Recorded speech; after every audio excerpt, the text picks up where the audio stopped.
Pero ya nada más termino para decirle a la gente que estamos en manos de ellos y que ellos nos van a decir lo que conviene, buscando el equilibrio, que es la recomendación que estamos haciendo, entre cuidar las vidas, que es lo más importante, y que no se nos deteriore mucho la economía.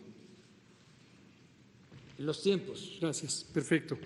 Como dice el presidente, bueno, aprovecho para agradecer públicamente la confianza que tiene, no tanto en mi persona, sino en la importancia de la ciencia y la técnica de la salud pública en estas decisiones. Así como lo comenta aquí públicamente, es exactamente como él mismo lo refirió, lo que le dijo a los líderes del grupo G20 hace unos minutos. Ahora, respecto a las medidas de salud pública, estas medidas uno quisiera hacerlas lo más extremas posibles. Es lo que uno está viendo que ocurre en los distintos países. Ya hemos dicho muchas veces que hay algunas de estas medidas que no tienen un fundamento técnico, como el cierre de fronteras y el cierre de aeropuertos. Sin embargo, hay otras, como el reducir masivamente la movilidad social durante un periodo razonablemente corto. Uno quisiera hacerlas extremas, que no se moviera una sola persona de su lugar.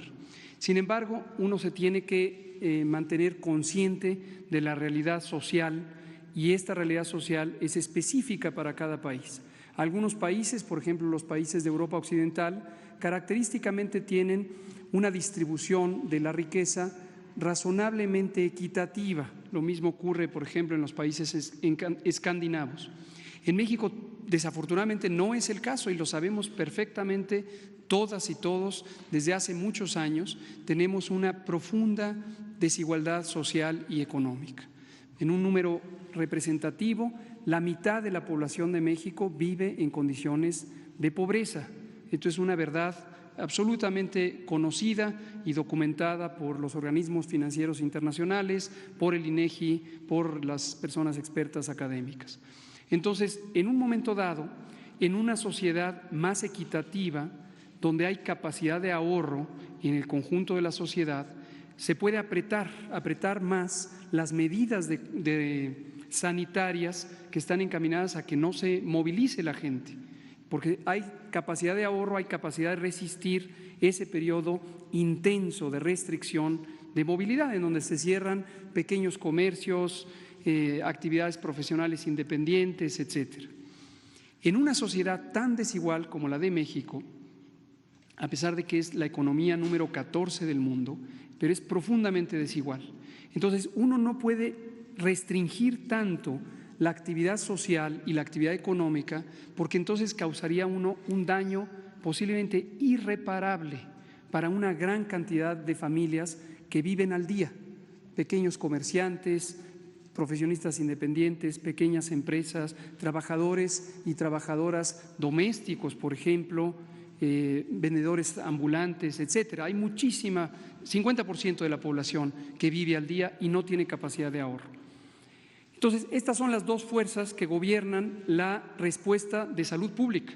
En un extremo quisiéramos y necesitamos que no se mueva la gente, que no esté en el espacio público, que no salga a trabajar, que no esté en las escuelas.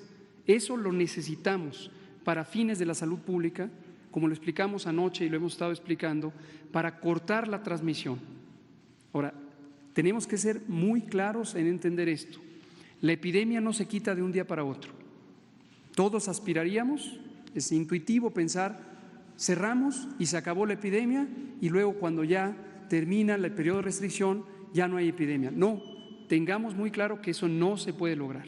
Lo que sí se puede lograr, y ese es el propósito de la Jornada Nacional de Sana Distancia, y por eso la empaquetamos en un grupo de medidas colectivas de sana distancia. Esto va más allá de la sana distancia que personalmente uno puede decidir. Uno puede decidir mantenerse a sana distancia, lo que hemos dicho con su sana distancia, pero eso no basta. Se necesitan medidas generales, donde escuelas, trabajos, espacios públicos no tengan a personas congregadas. Ahora, como hemos dicho, hay dos factores aquí.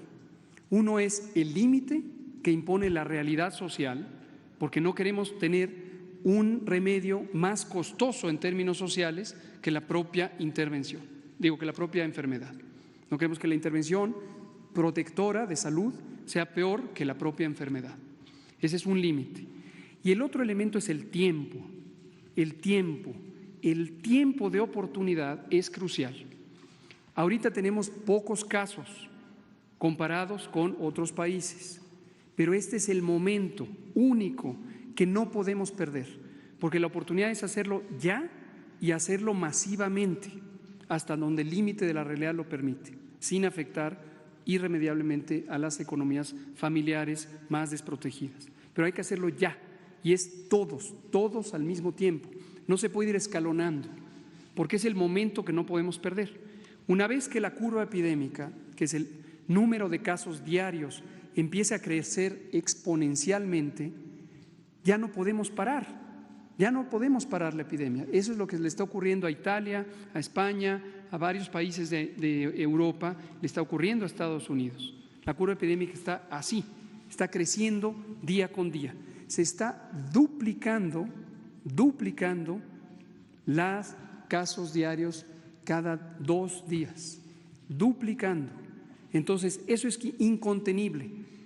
Y a pesar de las medidas extremas que está ejerciendo Europa, no van a lograr tener un impacto tan significativo como si se hubiera hecho cuando tenemos poquitos casos. Y termino diciendo, México, afortunadamente, como nos empezamos a preparar, como lo ha dicho la OMS, fuimos el primer país en reaccionar, ha podido contemplar con todo detalle y con una base técnica y científica el momento de oportunidad. Y el momento es este, y por eso la Jornada Nacional de Sana Distancia, que implica la desmovilización masiva de la población, empieza el 23 de marzo, termina el 19 de abril.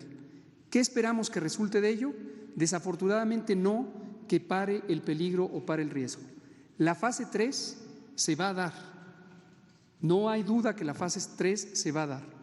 La fase 3 es la fase de máxima transmisión, es la fase de mayor cantidad de casos por día y es la fase donde el riesgo principal es que se sature el Sistema Nacional de Salud, a pesar de la preparación que tenemos y la expansión que hemos hecho con la reorganización de las unidades civiles y el apoyo de las Fuerzas Armadas a través de los planes DN3 y Plan Marina. Que quede muy claro, se va a dar la fase 3, pero la gran diferencia es que con las medidas de la Jornada Nacional de Sana Distancia, si se instauran enérgicamente, de manera disciplinada, y la mayor cantidad de personas durante estas 4 semanas no sale a la calle, se queda en casa, entonces en lugar de tener una curva epidémica inmensa que supere la capacidad de atención, vamos a tener una curva epidémica de menor tamaño que permita atender a las personas enfermas, sobre todo las críticamente enfermas. Presidente. En conclusión, sí. Lo del 19 de abril es para entrar leve a la tercera etapa. Sí, muy bien. Pero ya es un signo positivo, alentador.